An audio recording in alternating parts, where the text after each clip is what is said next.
ಆತ್ಮೀಯ H16 news ಅರ್ಥಾತ್ ಹೇ ಸೀತಾರಾಮಗೆ ಸ್ವಾಗತ. ನಾನು ನಿಮ್ಮವ MI ಅದು ಮಲ್ಲಪ್ಪ ಜೋತಾವರ್. ಆತ್ಮೀಯರೇ, ಬಿಹಾರ್ ಚುನಾವಣೆ ಸಮೀಪ ಬರ್ತಾ ಇದೆ.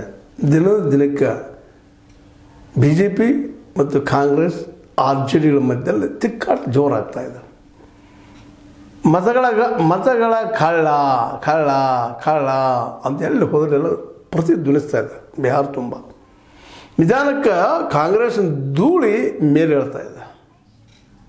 ಇನ್ನೊಂದು ಕಡೆಗೆ ನಿತೀಶ್ ಕುಮಾರ್ ಅವರು ತಮ್ಮ ಮೊದಲಿನ ವರ್ಚಸ್ಸನ್ನು ನಿತೀಶ್ ಕುಮಾರ್ ಕಳ್ಕೊಂಡಿದ್ದಾರೆ.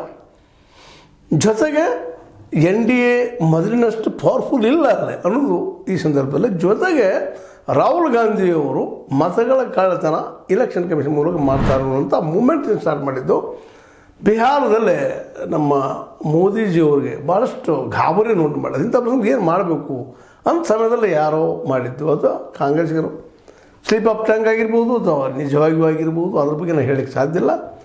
ನಮ್ಮ ಮೋದಿಯವ್ರ ತಾಯಿಗೆ ಏನೋ ಒಂದಿಷ್ಟು ಅಪಮಾನ ಮಾತಾಡಿದ್ರು ಅನ್ನುವಂಥ ವಿಡಿಯೋ ವೈರಲ್ ಆಗಿ ಅದನ್ನು ತೆಗೆದುಕೊಂಡು ಈಗ ಸಾಕಷ್ಟು BJPಗರು ಅದನ್ನು ವೈರಲ್ ಮಾಡೋದು ಇನ್ನಷ್ಟು ಬೆಳೆಸೋ ಪ್ರಯತ್ನ ಮಾಡಿದ್ರೆ ಕಾಣ್ತದೆ. ಆದರೆ ಕೊನೆಗೆ ಮೊದಲ ಬಾರಿಗೆ ನಮ್ಮ ಮೋದಿಜಿಯವರು ತಾಯಿಯ ಬಗ್ಗೆ, ತಾಯಿಯ ಹೆಸರನ್ನು ತೆಗೆದುಕೊಂಡು ಮಾತಾಡಿದ್ದಾರೆ. ಕೇಳ್ರಿ ಮೊದಲು ಅದನ್ನು. ರಾಜಕೀಯಕ್ಕೂ ನನ್ನ ತಾಯಿಗೂ ಏನೂ ಸಂಬಂಧವಿಲ್ಲ. ಆಕೆಯ ತಪ್ಪೇನು? ಆಕೆಯನ್ನು ಯಾಕಾಗಿ ನಿಂದಿಸಲಾಯಿತು? ಮಹಿಳೆಯರು ಅಶಕ್ತರು ಎನ್ನುವ ಮನಸ್ಥಿತಿ ಇರುವವರೇ ತಾಯಂದಿರನ್ನು